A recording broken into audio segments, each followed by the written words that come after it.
सुंदर दिवसाच्या सुंदर शुभेच्छा मंडळी. सकाळी 6:30ला एक ग्लास गरम पाणी पिऊन मी आणि आमचे आम्ही दोघं निघालो मॉर्निंग वॉकला. 1 तास आम्ही वॉकिंग केली आणि वॉकिंग केल्यानंतर हे बघा जी झूम करून मी तुम्हाला दाखवत आहे तर हा आहे रामशेज किल्ला. महाराजांचे दर्शन घेतले आणि निघालो घरी. मग काय सुरू झाली आपली रोजची ड्युटी. अंघोळ वगैरे केली, देवाजवळ दिवा लावला आणि स्वयंपाकाला सुरुवात केली. जाऊबाई करत होत्या घरातले बाकीचे कामं. आज आमच्याकडे होता भाकरी आणि शेवगाच्या मसाली भाजीचा बेत. आलं ना तुमच्या तोंडाला पाणी. मंडळी, माझे मिनी व्लॉग बघून माझ्या एका जळगावच्या मैत्रिणीचा मला कॉल आला. ती मला बोलली, घरात सासू सासरे, दीर देराणी एवढे सगळे मेंबर आणि सगळ्यात महत्त्वाचं म्हणजे तुझं 2 वर्षाचं बाळ. एवढं असताना तू हे असे व्हिडिओ कसे बनवते? तुझे सासू सासरे तुला परमिशन देतात का? आणि सगळ्यात महत्त्वाचं नवऱ्याने तरी कशी परमिशन दिली? खरं सांगायचं झालं तर माझी स्वप्न बघून, मला काय आवडतं हे बघून माझ्या नवऱ्यानेच मला या गोष्टी करण्यासाठी खूप प्रेरित केलं, प्रोत्साहन दिलं.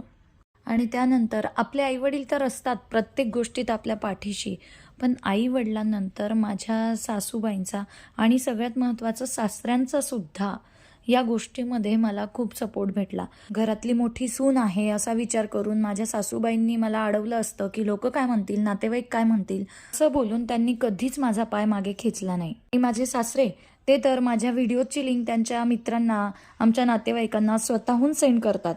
माझ्या फॅमिलीचा मला सपोर्ट आहे म्हणून माझ्या स्वप्नपूर्तीकडे मी एक एक पाऊल पुढे टाकते.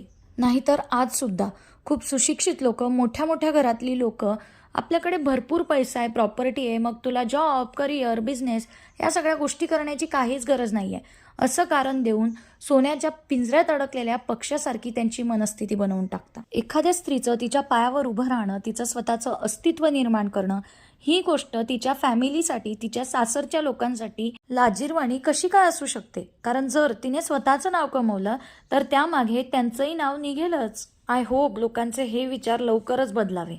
असो, आज आमच्या बाळराजांचा मूड होता खराब, त्यामुळे त्याला मनवण्यासाठी माझी कसरत सुरू होती. त्यांचा मूड चांगला झाल्यानंतर आम्ही सगळे बसलो जेवणाला.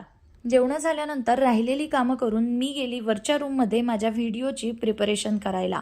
मंडळी, रोज जे मी मिनी व्लॉग टाकते त्याला तुम्ही भरभरून प्रतिसाद देताय, त्यासाठी मनापासून तुम्हाला धन्यवाद.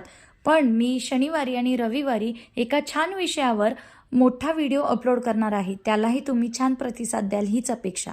काम झाल्यानंतर थोडा वेळ आराम केला आणि मग लागली संध्याकाळच्या स्वयंपाकाला. आजच्या जेवणासोबत होती स्टार्टर म्हणून सोयाबीन चिल्ली आणि मग सगळे एकत्र जेवणाला बसलो. असा झाला दिवसाचा शेवट. शुभरात्री मंडळी. राधे राधे.